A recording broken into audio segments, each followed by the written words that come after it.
আসসালামু আলাইকুম প্রিয় দর্শক।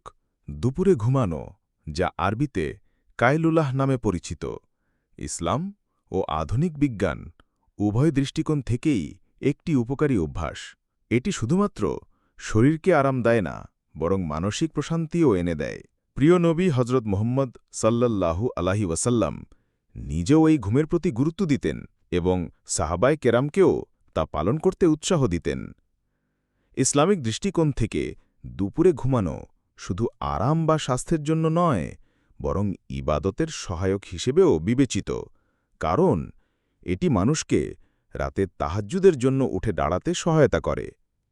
সুতরাং ইসলাম ও বিজ্ঞান উভয় ক্ষেত্রেই দুপুরে ঘুমানো একটি বরকতময় ও স্বাস্থ্যকর অভ্যাস হিসেবে বিবেচিত, যা আমাদের দৈনন্দিন জীবনে অনুশীলন করা উচিত।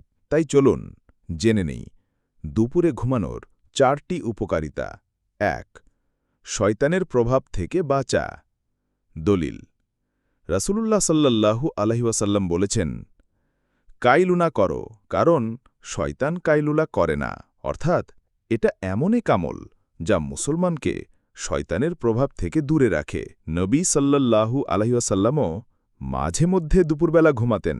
হজরত ইবনে আব্বাস রাদিয়াল্লাহু বলেন, তোমরা কাইলুলা করো যেন রাতের ইবাদতের জন্য সাহায্য পাও। দুপুরে কিছু সময় বিশ্রাম নেওয়ার ফলে রাতে তাহাজ্জুদ, নামাজ, কুরআন তিলাওয়াত ইত্যাদিতে মনোযোগ বাড়ে। সাহাবীরা নিয়মিত দুপুরে ঘুমাতেন।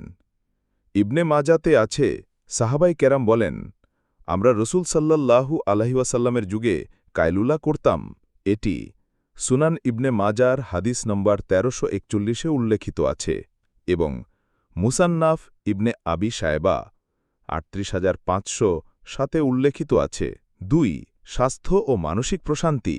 আধুনিক চিকিৎসা বিজ্ঞান বলছে, দুপুরে কিছুক্ষণ বিশ্রাম নেওয়া আমাদের মস্তিষ্কের ক্লান্তি দূর করে এবং শরীরকে সুস্থ রাখে। 3. স্মৃতিশক্তি ও মনোযোগ বৃদ্ধি। যাদের স্মৃতিশক্তি দুর্বল, কোনো কিছু মনে থাকে না এবং কোনো কাজের মধ্যে মনোযোগ বসে না, তারা যদি প্রতিদিন নিয়ম করে দুপুরে 40 থেকে 1 ঘণ্টা সময় ঘুমায়, তাহলে তাদের স্মৃতিশক্তি এবং মনোযোগ বৃদ্ধি পাবে ইনশাআল্লাহ। 4. হৃদরোগ হওয়ার সম্ভাবনা কমে যাবে। যাদের হৃদরোগ আছে, তারা যদি নিয়ম করে দুপুরে ঘুমায়, তাহলে তাদের হৃদরোগের সমস্যা আস্তে আস্তে দূর হয়ে যাবে এবং যারা জীবনের শুরু থেকেই দুপুরে ঘুমানোর আমল করবে, তাদের কোনোদিন হৃদরোগ হবে না ইনশাআল্লাহ। তাই আল্লাহ তাআলা আমাদেরকে উক্ত আমলটি করার তৌফিক দান করুন। আমিন।